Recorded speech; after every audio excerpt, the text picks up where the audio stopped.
Are you stuck as being the lowest bidder in construction? I've seen so many people over the years who never ever raised from being the cheap guy. Some guys take pride in it. They save money to their homeowners, and some just simply don't know how to raise the price. I actually was that guy.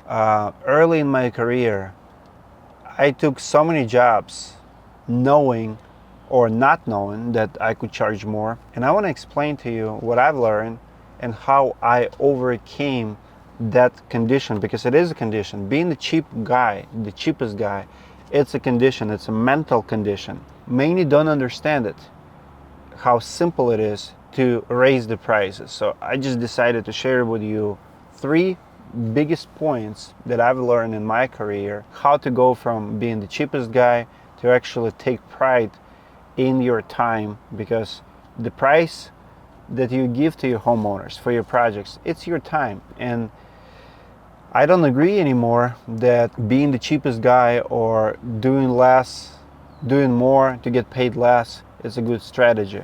It was a time where it was okay. And being an apprentice in construction, in business, it's still an honorable thing. So if you don't know what you're doing, there's a few exceptions why it's a good strategy. If you don't know what you're doing, you should be doing more and get paid less, or sometimes not get paid at all, but you're earning experience. You just have to find the trade-off. Like if you're not getting paid or you're the cheapest guy, but you still learning new skills, it will well worth it later, and I can justify it.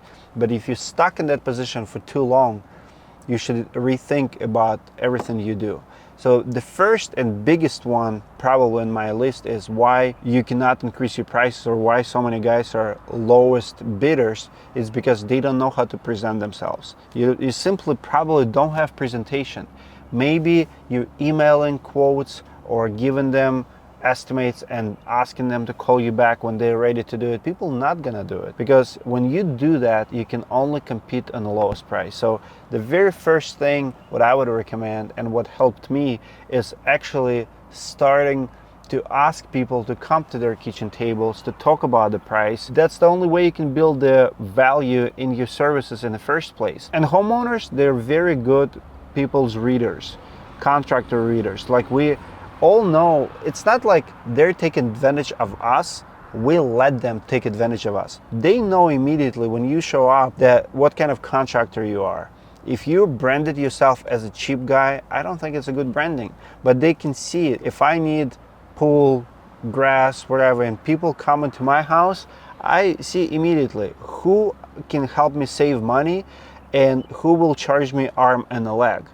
There's nothing wrong with paying more, paying less, but it's how you present yourself. So if you come to me and say you can do the job for $5,000 that big company can do for $10,000, what do you think I'm gonna do? Of course I'm gonna let you do that, because I'm not stupid. And if I see that you're desperate, you're ready to do anything it takes to do the job, I'm gonna take advantage of you, because you let me take advantage of you. You give them permission to take advantage of you, because you're not willing to raise your price, you're not investing in yourself, you don't have a presentation, you're bidding on a price. Second reason why so many contractors are stuck in the low price game, because they don't know how to overcome objections. What's the last time you took sales training?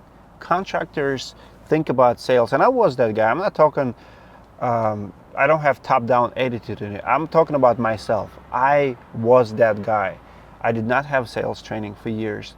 I did not practice, but it's just like a game of basketball or soccer. You don't get better by playing the game. You get better by practicing before the game. Your drills, your moves, you have to train them individually. Same in sales. If homeowner asks you or tell you that he's getting more bids, what should you answer? Practice it, because you have options. If they say this, you say this. If they go this route, you go this route. What to say when they say, well, think about it. What to say when they say that you're too expensive. You have to have answer for everything. You cannot just go with the flow in sales. So many contractors are lower bidders because they go with the flow and they let homeowners have leverage and dictate how the conversation goes. And the only way to overcome it is to actually practice ahead of time, because sales and your price is psychology. You have to have a product that people want, and if they don't want the product, if you're a commodity business, you want them to buy from you, but it's how you sell it. That's why so many guys are charging really good price, way better than lower bidders, and all they know is to sell. They don't know how to install.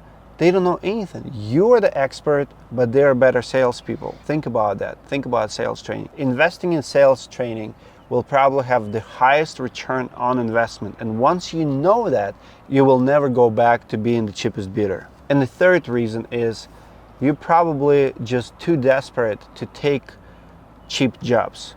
Please don't. You should have a formula. What's the minimum amount of profit you will take to do the job? Because if you take any jobs, if you have money problems, taking a bad job will only increase the money problems. It's not gonna help you, not even short term, because you're just digging the deeper hole. I know the business is hard. I've recently heard this advice and it really stuck with me, and I wanted to share it in one of the videos, and this is the video I want to share it with. One of the contractors wanted to go out of business. He've had enough for like 10 years. He've done it all, never have enough money, paid people, pay bills, pay suppliers. At the end of the day, he said, I'm gonna quit. I'm throwing the towel. I've been there. You probably have been there if you watch this video to this portion. Instead, at the end, he have decided to do an experiment. He talked to someone, one of his mentors, and they challenged him. Said, well, if you're gonna quit anyway, so if you're gonna close the doors, before you close the doors, what if you try things differently? What do you have to lose? So if you're about to close your doors because you don't have money, try something you've never tried before. One of those things could be increase your price, and this is what he did. And few people, Keith Kalfas actually shared the story. He did that too. He emailed, I believe the guy was in the landscaping business. He emailed all of his customers and he just told them that he's gonna increase his price dramatically, like 50%, like some crazy amount. He would never do it before, but now he's like, here's my new price, take it or leave it. And he was surprised by the amount of people who replied and still hired him based on that. I was that guy too. In 2013, 2014, I was selling roof repairs for like $99. Then I raised my price to $199, and amount of sales never dropped down. Then I went from $199 to $299, and then $399. And then 3 years later, we were doing roof repairs for $1,000. The price is between your ears. What do you charge? It's your confidence, it's your competitiveness, it's how you position yourself, it's your knowledge. If you've been doing something for 5 years, you're the professional, you can charge for your expertise. You know what's wrong with their roof, with their siding. You're the expert, and you can put the price on that expertise. And if you're willing to walk away from this business because you never made enough money, maybe double your prices and see what's gonna happen. Maybe you will not have desperate jobs anymore. Maybe your closing rate will be 20%, not 50%, but maybe you will start making money first time in your life. Just try something different. But no matter what you do, do not take desperate jobs. I see so many contractors signing jobs when they're already in trouble. They take jobs they have no business of taking, knowing that they're gonna lose money or hoping they're gonna break even. They're robbing Peter to pay Paul. So those 3 reasons that I found that why so many contractors are stuck in a low bidding game.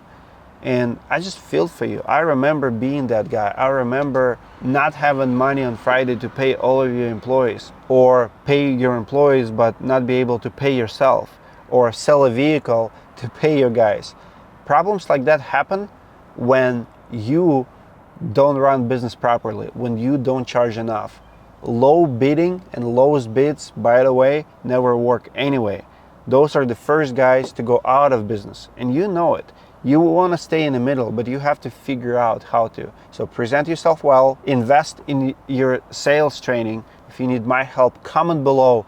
I will recommend very cheap, often free resources where you can learn. I mean, even YouTube itself, you can go on YouTube and you can learn how to sell. You can learn not only motivational stuff, but you can learn how to overcome objections. You can learn how to present yourself.